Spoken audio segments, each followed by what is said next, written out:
Imagine a land where the sun barely rises, where winds slice through the skin like knives, and where every step could be your last.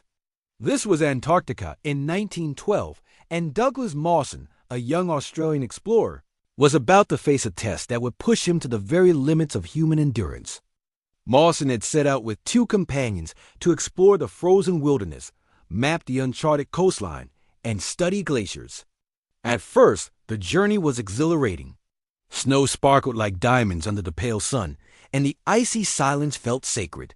They moved carefully across the crevassed glaciers, measuring ice depths, recording every geological formation, and celebrating each small survival milestone.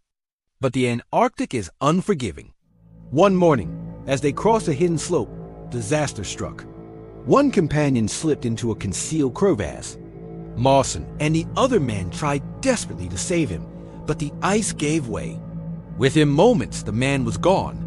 Silence fell over the snow and ice, heavy with the sound of the wind and the emptiness left behind.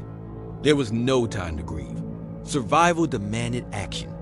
A few days later, the remaining companion, exhausted and disoriented, wandered off during a whiteout and vanished. Mawson found himself completely alone, hundreds of kilometers from base, with nothing but snow, ice, and a fragile hope. From that moment, each day became a fight against death itself. He battled blistering winds that stole heat from his body, temperatures that plunged below minus 40 degrees Celsius, and treacherous terrain where one wrong step could mean the end. Frostbite claimed his fingers and toes, leaving him in excruciating pain.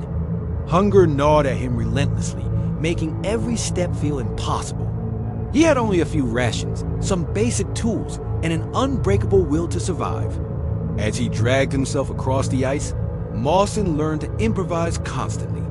He built makeshift sleds to carry his meager supplies, rationed his water by melting ice slowly, and measured distances by the subtle movement of the sun. He counted his steps, tracked every landmark, and convinced himself to rise each morning, no matter how weak or frozen he felt. Storms were his greatest enemy. Snow fell in thick, blinding sheets, covering paths and landmarks. Winds whipped at hundreds of kilometers per hour, making it almost impossible to stand. Mawson dug temporary shelters, huddling for warmth, covering his frostbitten limbs as best as he could. Nights were a test of mental endurance. He would lie shivering, listening to the groaning ice and the howl of the Antarctic wind, every sound a potential threat. For nearly 3 weeks, Mawson struggled through this frozen hell. His body was numb, his mind teetered on the edge of delirium, yet he pressed on. He survived on scraps of food, forced himself to drink melted snow, and kept moving step by step, refusing to surrender to despair. At times, he hallucinated, imagining voices and shadows in the white void, yet each vision reminded him to keep walking, to keep surviving. Finally, weak, emaciated, frostbitten, and almost broken, Mawson stumbled back to the main base. He was the sole survivor of a doomed expedition, a testament to human endurance, courage, and unshakable will. The Antarctic had tried to claim him, but his spirit refused to yield. Douglas Mawson's journey remains one of the greatest survival stories in history, a reminder that even in the harshest, most unforgiving places on Earth, the human spirit can prevail when determination outweighs despair.